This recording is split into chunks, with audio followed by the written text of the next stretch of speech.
말씀의 제목을 따라해 주시길 바랍니다. 이제는 옛날의 제가 아닙니다. 이제는 옛날의 제가 아닙니다. 삼국시대 때 김유신 장군, 신라의 김유신 장군, 여러분들이 역사 이야기를 통해서 많이 들어보셨을 것입니다. 근데 김유신 장군이 화랑 시절에, 화랑이라고 하면 지금으로 말하자면 사관학교 생도 시절에란 뜻이겠죠. 그 젊은 화랑 시절에 집에 가다가 꼭 들렸던 술집이 있대요.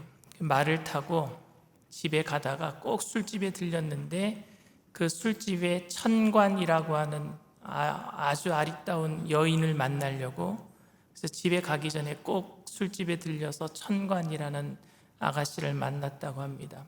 말을 타고 가니까 그 말도 늘 그 길을 아주 이렇게 익숙하게 외웠던 것 같아요. 그런데 그러던 어느 날 어머니가, 김유신의 어머니가 알게 되어서 호되게 호통을 당하고 혼이 나고, 그때 김유신 장군이 작정을 했어요. 내가 다시는 그 집에 가지 않으리라. 근데 어느 날 말을 타고 가다가 잠깐 졸았는데 말이 어디 와 있느냐? 술집 앞에 와 있는 거예요. 그래서 김유신 장군이 내려서 말에서 내리자마자 자기의 칼을 뽑아서 말의 목을 베고 말았습니다. 김유신 장군이 잘못한 거지 말이 잘못한 건 아니잖아요. 자기가 늘 일관성 있게 그 집을 들락날락 한 것을 말이 기억했기 때문에 그곳에 간 것인데, 한 사람의 지속적인 행동은 그 사람의 이미지를 만들어냅니다. 일관성 있게 내가 뭘 그렇게 하다 보면 난 원래 그런 사람이 되고 마는 것입니다. 우리는 어떤 누군가를 이야기할 때 그 사람답다 이렇게 얘기를 해요. 근데 혹시 그 사람이 늘 하던 행동을 하지 않냐고 딴 행동을 하면 어떻게 얘기하느냐? 너답지 않다 이렇게 얘기합니다. 너답다, 너답지 않다. 그거는 그 사람의 일관적인 행동에서 나오는 말이지요. 제가 이민교회 목회할 적에는 성도님들과 늘 식사를 같이 했습니다. 점심 식사를. 그래서 1부 예배 마치고 식사를 안 하고 2부 예배 마치면 점심때이기 때문에 2부 예배 성도들과 전체 다 같이 식사를 했는데, 그때 한 70명, 80명 정도가 같이 식사를 했던 것 같아요. 근데 제가 밥을 풀어 가요. 밥을 풀어 가면은 제가 밥을 많이 푸잖아요. 그러면 성도들이 저한테 뭐라 그러냐? 강신호 목사답다 그래요. 근데 제가 밥을 조금 푸잖아요. 그럼 목사님답지 않게 왜 작게 푸냐고. 왜냐하면 제가 일관성 있게 많이 펐거든요. 저는 밥을 많이 먹는 목사로 그렇게 정평이 나 있는데, 근데 여러분, 사람의 이미지를 바꾼다라는 것 어쨌든 굉장히 힘이 들어요. 왜냐하면 일관성 있게 해왔던 것을 또 일관성 있게 해야지만 이미지가 바뀌는 거잖아요. 그 이단 종파 중에 몰몬교라고 있습니다. 들어보셨어요? 몰몬교가 있는데 그 몰몬교는 처음 이미지가 뭐냐? 굉장히 전투적이었어요. 굉장히 전투적이었습니다. 그런데 자기네 이미지를 바꾸기 위해서 엄청난 노력을 했어요. 그래서 자신의 이미지를 친절하고 예의 바르고 너무너무 가정적인 이미지로 결국에 바꿔놨습니다. 몰몬교 생각하면은요, 굉장히 예의 발라요. 굉장히 착해 보입니다. 몰몬교의 본부가 있는 솔트레이크 시티, 미국 유타주에 가보면은요, 도시 자체가 얼마나 아름다운지 몰라요. 그리고 거기서 만나는 몰몬 교도들은요, 얼마나 예의가 바르고 친절한지 모릅니다. 몰몬교 선교사님들 보셨나요? 하얀 와이셔츠에 검은 바지에 그리고 검은 넥타이에 이름표를 꼭 달고 둘씩 짝지어 다니면서 만나면 인사하면서 얼마나 그렇게 친절하고 예의 바른지 모릅니다. 여호와의 증인들도요, 말씀대로 살아가려고 노력하는 이미지로 세상 사람들에게 알려져 있어요. 그리고 안식일 교인들도 얼마나 거룩하게 살려고 하는지, 세상 사람들은 안식일 교인들 생각하면 말씀 잘 지키는 사람들 이렇게 생각을 합니다. 그에 반해서 기독교인들의 이미지는 여러분 어떻다고 생각하십니까? 대체로 교인들의 이미지는요, 일주일 일주일에 반 이상을 교회에서 사는 사람들, 이렇게 세상 사람들은 생각합니다. 수요일날 예배 있죠, 금요일날 예배 있죠, 평일날 또 무슨 지역 예배 있죠, 성경 공부 있죠. 그러니까 예수 안 믿는 남편은요, 예수 믿는 부인을 보고 교회에서 산다 그렇게 얘기를 해요. 그런데 그렇게 교회에 세상 사람들은 예수 믿는 사람들을 교회에 미쳐 있는 사람들, 이런 이미지를 갖고 있는데, 교인들은요 또 구원론에 대해서는 예수님 아니면은 구원받지 못한다라는 그 진리를 갖고 있다 보니까 세상 사람들을 죄인 취급한단 말입니다. 그러다 보니까 세상 사람들은 아주 이기적인 그 구원론에 빠져 있는 예수 믿는 사람들, 이렇게 그런 이미지를 가지고 있습니다. 왜 기독교인들은 몰몬 교도들이나 여호와의 증인들이나 아니면 안식일 교인들보다 부도덕한 이미지, 세상 사람들이 보기에는 예수 믿는 사람들이 더 나아야 될 텐데 세상 사람들이 여기기에는 이단 종파들보다 더 못한 사람들처럼 우리들을 그렇게 생각하게 되었을까요? 그 이유는 우리가 구원을 받는 그 논리를 너무 단순화시켰기 때문이라고 생각합니다. 저는 분명히 구원은 믿음으로 받는다라고 여깁니다. 여러분들 구원받는 것은 예수님을 믿음으로 구원받는 줄 믿습니다. 오직 구원은 절대적으로 우리의 행위나 우리의 다른 어떤 것이 거기에 플러스가 돼서 구원을 받을 수는 없어요. 오직 믿음으로 구원을 받습니다. 우리가 예수님을 입으로 시인할 때에 성령께서 내 마음속에 계셔서 예수님을 구주로 시인하게끔 만들어 주셨기 때문에 우리는 예수님을 믿고 구원받게 된 거예요. 거기 그 말씀에 대해서 고린도전서 12장 3절에 이렇게 얘기합니다. 그러므로 내가 너희에게 알리노니 하나님의 영으로 말하는 자는 누구든지 예수를 저주할 자라 하지 아니하고 또 성령으로 아니하고는 누구든지 예수를 주시라 할 수 없느니라. 근데 여러분, 우리 안에 성령이 계셔서 예수님을 구주로 입으로 시인하도록 만들어 주시는데 그 믿음을 가지고 구원을 받는데 그것은 구원의 완성이 아니라 구원의 시작이에요. 구원이 시작된 거예요. 그날로부터 구원이 보장된 겁니다.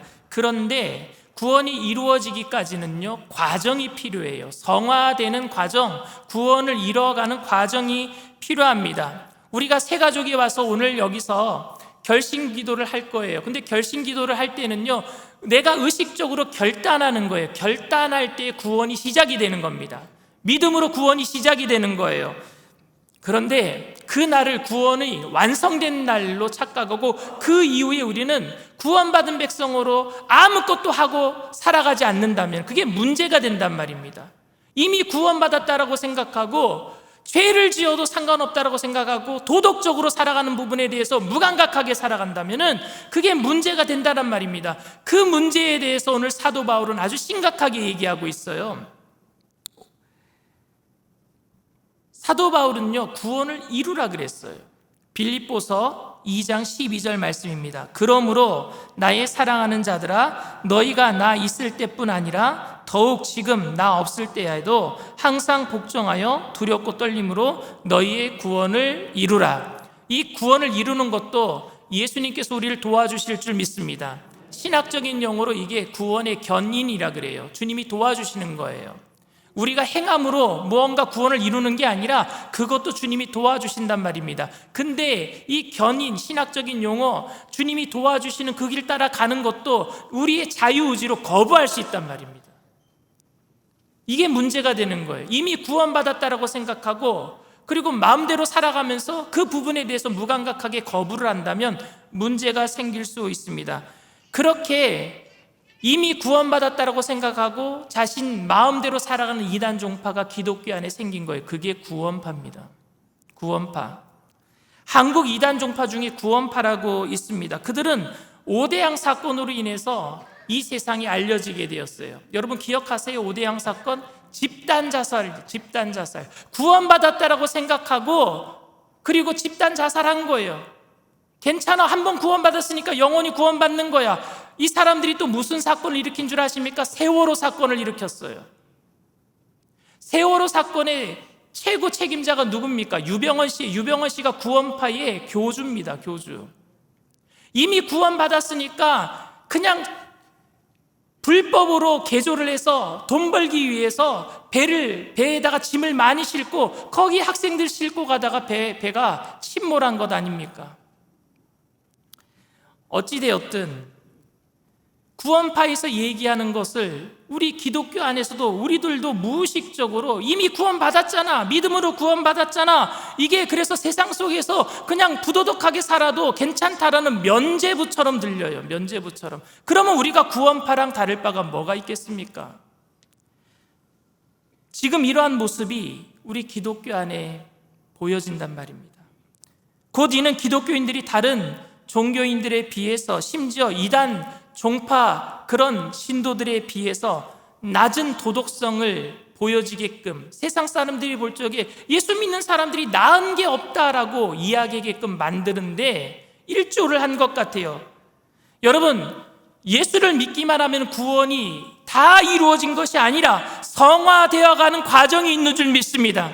그래서 구원을 우리는요, 두렵고 떨리는 마음으로 이뤄가야 되는 거예요.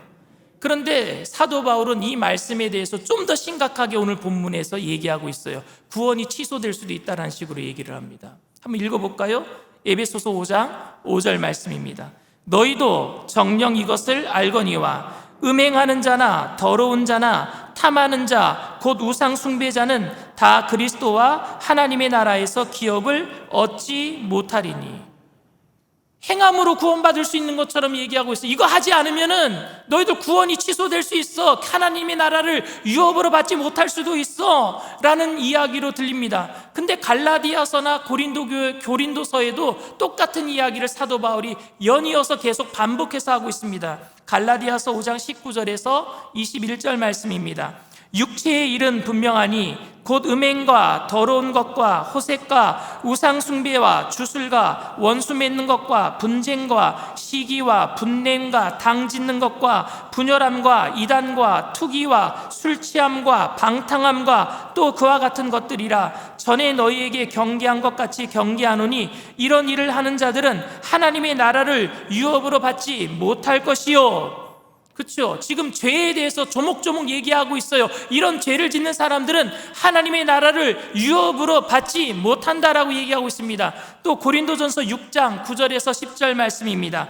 불의한 자가 하나님의 나라를 유업으로 받지 못할 줄을 알지 못하느냐? 미혹을 받지 말라. 음행하는 자나 우상 숭배하는 자나 간음하는 자나 탐색하는 자나 남색하는 자나 도적이나 탐욕을 부리는 자나 술 취한 자나 모욕하는 자나 속여 빼앗는 자들은 하나님의 나라를 유업으로 받지 못하리라. 사도 바울은 왜 이렇게 하나님의 나라를 유업으로 받지 못하는 죄를 열거하고 있을까요? 이런 종류들의 죄를 지으면 그러면 하나님 나라 못 갑니까? 여러분, 술 취하면은요 하나님 나라 못 간다라고 돼 있어요. 정말 못 갑니까, 여러분? 죄를 지으면 하나님의 나라를 못 가는 거예요? 사도 바울은 어떤 죄를 지으면 하나님 나라에 못 간다라는 것을 알려주려고 하는 말씀이 아니에요. 이 말씀은 불신자들에게 하는 얘기가 아니란 말입니다. 예수를 안 믿는 사람들에게 이런 죄 짓지 말어, 그리고 죄 짓지 말고 하나님 나라 가야 돼 라고 말하고 있는 것이 아니라, 이 말씀은 불신자들에게 하고 있는 것이 아니라 성도들에게 하고 있는 거예요. 에베소 교인들에게 에베소 편지를 썼고요, 갈라디아 교인들에게 갈라디아서를 썼고요, 고린도 교인들에게 고린도 전후서를 쓴 거예요. 그 교인들이 읽으라고 쓴 거예요. 교인들이 지금 이런 죄를 짓고 있다는 거, 왜 이런 죄를 짓고 있는지 아십니까? 예수 믿고 구원받았다라고 마음 놓고 살고 있으니까요. 이런 윤리적인 경고를 가볍게 취급하고 이미 구원받았다라고 자만하고 살아간다면, 그 구원을 단순화시켜 놓고 이런 윤리적인 요구를 거부하고 도덕적인 요구를 거부하고 부도덕하게 살아가고 있다면 천국에 들어올 자격이 없다라고 말하고 있는 겁니다. 근데 여러분, 예수님께서는요 사도 바울보다 더 심각한 말씀을 하십니다. 왜냐하면은 이건 제 얘기도 아니고 사도 바울 얘기도 아니고 예수님이 하신 말씀이에요. 예수님이 어떤 말씀을 하셨느냐? 마가복음 10장에 보면은요 부자 청년 이야기가 나와요. 이 부자 청년은 자기가 이미 구원받았다, 이미 천국에 들어갔다, 이미 영생을 얻었다 생각하고 예수님께 나와서 나 같은 사람이야말로 천국에 갈 수 있죠. 내가 말씀 잘 지킵니다. 하나님 말씀대로 내가 11조도 잘 드립니다. 헌금 생활 잘합니다. 이거 자랑하려고 나온 거예요. 그러면서 의시되면서 예수님께 이렇게 묻습니다. 선한 선생님이여, 내가 무엇을 또 해야지 영생을 얻을 수 있습니까? 지금 내가 다 하고 있잖아요. 더 할 게 없죠? 이런 식으로 묻고 있는 거예요. 그러면 우리들이 생각할 때 예수님이 이렇게 말씀하셔야 돼요. 나를 믿어라. 믿음으로 구원받는 거지 행함으로 구원받는 게 아니다. 이렇게 말씀하셔야 되잖아요. 믿음으로 구원받는 거야. 믿음으로 영생 얻는 거야. 믿음으로 천국 가는 거야. 그런데 이 사람은 행함을 다 했단 말입니다. 그런데 예수님은요, 거기다가 믿음으로 구원받는 거야, 행함으로 구원받는 게 아니야 라고 말씀하시지 않아요. 뭐라고 말씀하시냐면요, 마가복음 10장 21절 말씀입니다. 예수께서 그를 보시고 사랑하사 이르시되 내게 아직도 한 가지 부족한 것이 있으니 가서 내게 있는 것을 다 팔아 가난한 자들에게 주라. 그리하면 하늘에서 보화가 내게 있으리라. 그리고 와서 나를 따르라 하시니, 너에게 한 가지 부족한 것이 있어. 네가 행하는 것을 다 행했다고 하는데 너에게 한 가지 부족한 것이 있어. 너 재산을, 전 재산을 다 팔아서 가난한 사람들에게 나눠주고 그리고 나를 따라. 그러면은 영생을 얻을 거야. 그러면 구원받을 거야. 이렇게 말씀하신 거예요. 말이 됩니까, 여러분? 예수님이 지금 더 심한 행함을 요구하고 있어요. 더 가중되는 행함을 요구하고 있어요. 비슷한 이야기가 누가복음 10장에도 나와요. 누가복음 10장에는요, 율법학자가 말씀 잘 지키는 거예요. 열심히 하나님 잘 섬겼어요. 그래서 영생을 얻었을 것이라고 생각하고 나 같은 사람이 영생 얻을 것이야. 부자 청년이랑 똑같은 생각을 가지고 예수님께 찾아옵니다. 그리고 예수님께 똑같이 물어요. 내가 더 무엇을 해야 영생을 얻을 수 있겠습니까? 나 다 하고 있잖아요. 근데 예수님이 그에게도 예수님을 믿어야지 구원받는 거야, 하나님을 믿어야지 구원받는 거야 라고 말씀하시지 않아요. 뭐라고 말씀하시느냐면요, 예를 드셔요.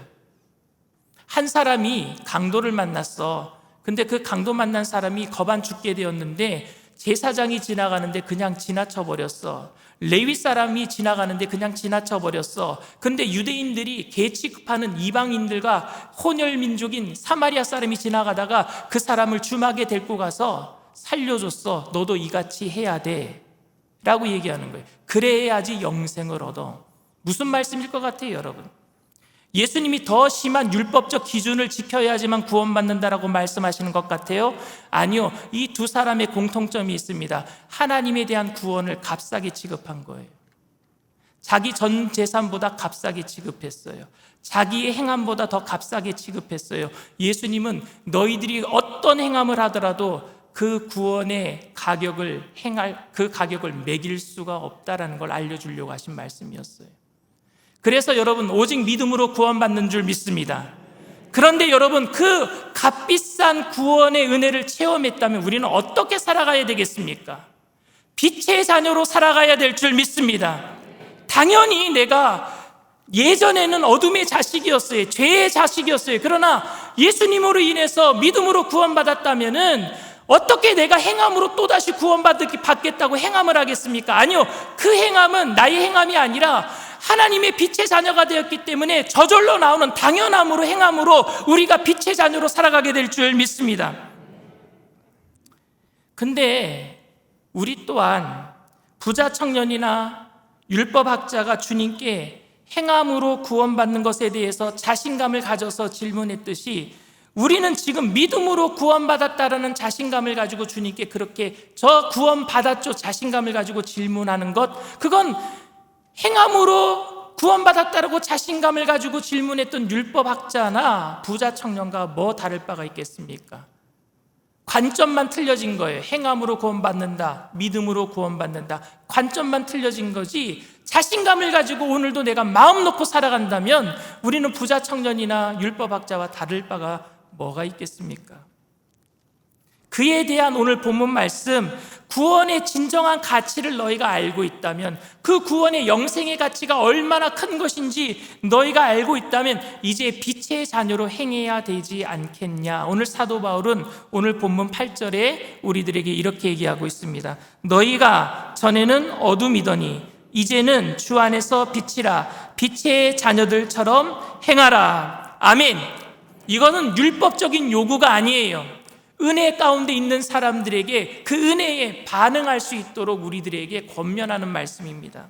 은혜 받은 자, 구원받은 자의 모습으로 살아가는 것, 빛의 자녀로 살아가는 것이 우리 예수 믿는 사람들의 당연한 본분인 줄 믿습니다. 우리가 만약 구원을 받고도 이렇게 살아가지 못한다면 그것은 불법을 행하는 것이 아닙니다. 그것은 하나님을 불신하는 것이 되고 마는 것입니다. 하나님의 자녀가 된 이후에도 죄를 짓는다는 것은 불법의 문제가 아니라 여러분 불신의 문제예요. 하나님을 믿지 못하니까 내가 하나님의 그 방법대로 살아가지 못하고 세상의 방법대로 살아가는 것, 죄 짓는 방법대로 살아가는 것, 이건 불법의 문제가 아니라 불신의 문제예요. 믿는다고 하면서 주님을 믿지 못하는 것, 이건 불신의 문제입니다. 여러분 어거스틴 아세요? 참회록을 쓴 어거스틴? 이 어거스틴은 20살 되기 전에요, 하나님을 믿었지만요 집을 떠나요. 집을 나가서 방탕한 삶을 삽니다. 탕자처럼 방탕한 삶을 살아요. 그래서 20살 되기 전에 결혼도 안 하고 여자에게서 애를 낳고 술 취함과 방탕한 삶을 살아요. 근데 그의 어머니 모니카는요 30년 이상을 이 아들을 위해서, 돌아오기를 위해서 기도를 해요. 여러분 우리가 믿음의 부모님들이 기도의 끈을 놓지 않는다면 자녀들에게 하나님의 역사가 일어날 줄 믿습니다. 꼭 일어나게 돼 있어요. 포기하지 마세요. 근데 이 어거스틴이 어머니가 30년 동안 자기를 위해서 그렇게 기도하는데 어느 날 어머니가 그렇게 기도하는 것도 집에 들어가지 않았으니까 모를 거 아니겠어요. 근데 어느 날 길거리를 가다가 동네 아이들이 노래하면서 노는데 그 노랫소리에 하나님의 음성을 들어요. 그게 어머니의 기도인 거예요. 어린이들이 노래를 하는데 뭐라고 노래를 하느냐면요 Take and read, take and read. 집어서 읽어라, 집어서 읽어라. 하나님의 음성으로 들리는 거예요. 그래서 이 어거스틴이 집으로 갑니다. 집에 가서 성경책을 집어서 읽기 시작합니다. 근데 어디를 폈느냐? 로마서 13장 12절 14절 말씀이에요. 우리 다 같이 읽습니다. 밤이 깊고 낮이 가까웠으니 그러므로 우리가 어둠의 일을 벗고 빛의 갑옷을 입자. 낮에와 같이 단정히 행하고 방탕하거나 술 취하지 말며 음란하거나 호색하지 말며 다투거나 시기하지 말고 오직 주 예수 그리스도로 옷 입고 정욕을 위하여 육신의 일을 도모하지 말라. 마음에 이게 레마의 말씀으로 칵 와닿는 거예요. 그리고 눈물로 회개해요 어거스틴이. 그리고 참회록을 기록하는 성자가 된 거예요.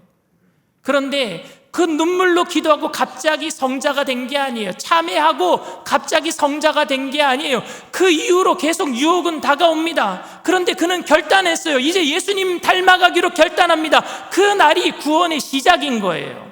그러나 구원은 온전히 이루어지지 않았어요. 결단한 날로부터 sanctification, 성화의 과정을 거쳐갑니다. 그러던 어느 날 길거리를 가는데 눈앞에 옛날에 만났던 사랑을 나누었던 여인이 나타난 거예요. 화들짝 놀랍니다. 여인이 어거스틴을 부르는 거예요. 어거스틴은 뒤돌아서서 갑니다.